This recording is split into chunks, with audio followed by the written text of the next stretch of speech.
Hi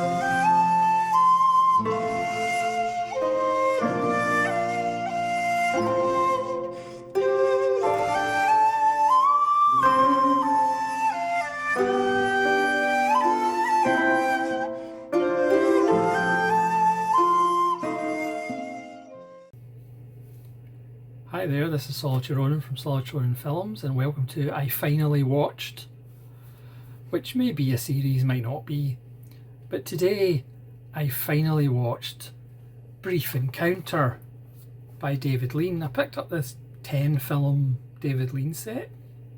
I didn't actually realise he only made 17 films, so this is 10 of them. Some I've seen before a long time ago, some I haven't. So this has Brief Encounter, Great Expectations, Oliver Twist, Blithe Spirit, In Which We Serve, Madeline, Hobson's Choice, The Sound Barrier, The Passionate Friends, and This Happy Breed. I got this off at eBay. Each film actually has its own DVD. I would say the picture quality, certainly on Brief Encounter, is really good. From 1945, it was the fourth and last Noel Coward, David Lean collaboration. Obviously it's seen as a classic of British cinema, of Britishness perhaps, but I'd never seen it. You know, it's about love and all that stuff that doesn't actually exist, but I got that set, as I said, got it picked up on eBay for, I think it was only like 15 quid for 10 films, so what the heck. But I have to say, it was very good. I'll actually give it the fact it's very good. Now for me, obviously romance and love is something that films invented. It doesn't actually happen, and certainly people meeting and like a week later professing that they're in love with each other is just complete fantasy. You know, we've only got a 2-hour running time, we've only got an hour and a half, so obviously things are exaggerated. The film itself's only 86 minutes, and that's a good thing. It's kind of basically just a play essentially that's been expanded. You know, if this was 105 minutes, it just wouldn't work as well. Because it's 86, it rattles along. It's kind of unusual for a film in 1945, perhaps. You know, it starts at the end when they're essentially saying goodbye to each other. Trevor Howard's away to Africa. How convenient. He's away to South Africa. You know what that means. But unfortunately, one of Celia Johnson's mouthy friends turns up, so they don't really get the farewell that they were hoping for, which is kind of nice. Also, I prefer my romance films to end in tragedy, or people not to be happy at the end. You know, that's why I love Age of Innocence. It's all about not getting what you want. But this is a fascinating film as far as Britishness, as far as who wrote it. So obviously Noel Coward wasn't a big fan of the ladies, certainly not in his boudoir. And the film's message is essentially kill your dreams, kill your happiness, keep a stiff upper lip even though you don't want to, and plough on with your miserable life. But it's a little bit more complex than that. You know, each of Trevor Howard and Celia Johnson are married with children. But what's so interesting about this is the fact that the film is from Celia Johnson's perspective. We only get a description of Trevor Howard's wife. I don't think we even get a description of his children. But we see Celia Johnson's husband and kids. And what's interesting is the fact that Celia Johnson's husband is perfectly fine.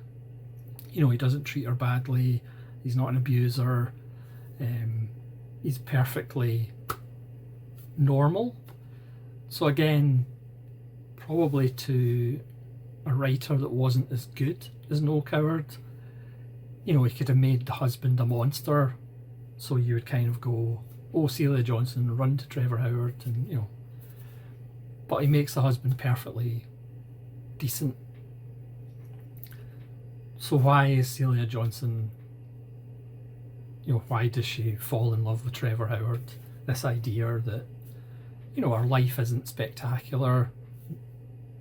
You know, most 99% of our lives aren't spectacular. So is this just an excitement? Would she ever actually leave her husband anyway for Trevor Howard? Would Trevor Howard ever leave his wife for Celia Johnson and take her away to Africa instead? No. This is about being British.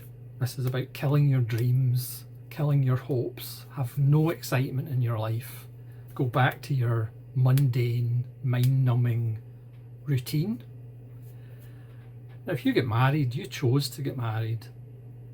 Obviously, sometimes, certainly in the olden days, you were forced into it if you got somebody up the duff. But again, that's your choice to have sexual congress with a stranger. That's on you. But this is very, even though it's from a woman's point of view, which is unusual, even the fact it starts at the end and then we see the story, their relationship over, it's literally just a matter of weeks. They're professing undying love for each other. I mean, Trevor Howard talks about how he'll love her until the day he dies, which is obviously nonsense.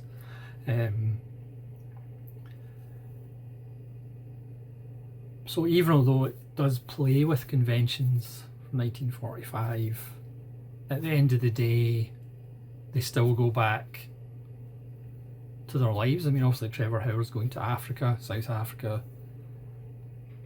You know, he might have a bit of adventure, whereas Celia Johnson is going back to her everyday mind-numbing routine. But again, she chose to have that mind-numbing routine. Obviously in 1945, as a woman, perhaps there wasn't that many options, obviously, apart from get married and have kids. But it's a fascinating kind of film, especially written by a gay man. So the kind of message is, you know, no excitement, keep it under wraps, don't tell anybody. So you can see the parallels between being a gay man set in Britain, obviously in the 40s and up until like the 60s or whatever, it wasn't a crime, maybe in the 70s in Britain. It was okay for the women, that's a different story, but society didn't really look at gay men as a good thing. Obviously, a lot of societies still don't. So it's kind of fascinating at that time as well. I mean, you could say, well, in 1945 maybe the film was really shocking, but 1945 in the UK there was 17,861 divorces, or thereabouts, give or take, a few affairs. So there were divorces in 1945. Now obviously after the war, marriages were broken up because a lot of the husbands and wives died in the war. But maybe divorce after the war increased just because the world had essentially exploded and new horizons had been opened up. Obviously 18,000 divorces is a lot less than the divorce rate nowadays, or the divorce numbers nowadays. Apologies for not looking up the 2024 UK divorce rates for this video, I apologise, but I'm guessing it's probably more than 18,000 for 2024. I mean, there's obviously some humour. Stanley Holloway and he's bickering with the woman at the kind of concession stand, a little tea shop in the station. It's mainly in the station, a little bit in Celia Johnson's home. But it's essentially a two-hander. Celia Johnson's wonderful, Trevor Howard. Who wouldn't want to go to South Africa with Trevor Howard? Fascinatingly produced by Ronald Neame, who would go on to direct a whole bunch of films, including Hopscotch with Walter Matthau. So I was hoping to kind of go, oh yeah, Brief Encounter, you know, classic, but it's not really, it hasn't aged well, it's not very good. But it actually was very good. I would give it a 4 out of 5. Now, if I had seen it when I was 18, I probably wouldn't have liked it as much. Even though the fact they don't get what they want, spoiler alert, would have probably pleased me. But it pleases me more now that they don't get what they want. They end up keeping that stiff upper lip of Britishness, which I don't think exists anymore, because that would actually require effort to keep your lip stiff, and British people nowadays don't really put much effort into anything, apart from being lazy, if that's not an oxymoron. But yeah, the fact it's 86 minutes I think helps the film a lot. It's really pared down, it's really economic. You do get that sense of that thirsty, that looking forward to maybe you'll see him. I think we've all had that.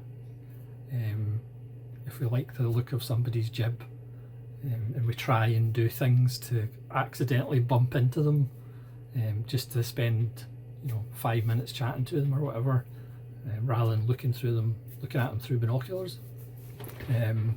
So that, I think that's captured really well, that sense of, oh, let's change my timetable in the off chance that I bump into them. I think that's really well done. But yeah, I finally watched Brief Encounter, and I have to say it is actually a very good film. Granted I've only seen it once, but I wouldn't say, you know, it's a classic. I wouldn't say it's up there with, you know, anything that Powell and Pressburger were doing in the 40s, obviously. And as playful as it is, as far as, you know, chronology and things like that, at the end of the day it is conventional in the sense, you know, don't break up two families, put your hopes and dreams aside, stand on them, set fire to them, and then destroy the ashes with acid, like most British people have to do with their hopes and dreams. Especially Scottish people have to do that with their hopes and dreams. That came through very well, and just how well it's written by Coward. Again, he could have made certain characters more two-dimensional, but he decides to make them three-dimensional. And also you've got the undercurrent of him writing it as a gay man, and kind of, you know, don't let anybody know, you have to keep it a secret, and you're better off not following those dreams and fantasies and just be miserable instead. That's the British way, certainly the Scottish way. So thanks very much for watching. I finally watched. That's Brief Encounter off the list. Not sure where this list is, but it's certainly off the list. I mean, I obviously do have quite a lot of classics to watch, especially from certain directors. You probably know who they are. So anyway, thanks very much for watching. Please let me know what you think of Brief Encounter. I think it's certainly better than Lengthy Encounter.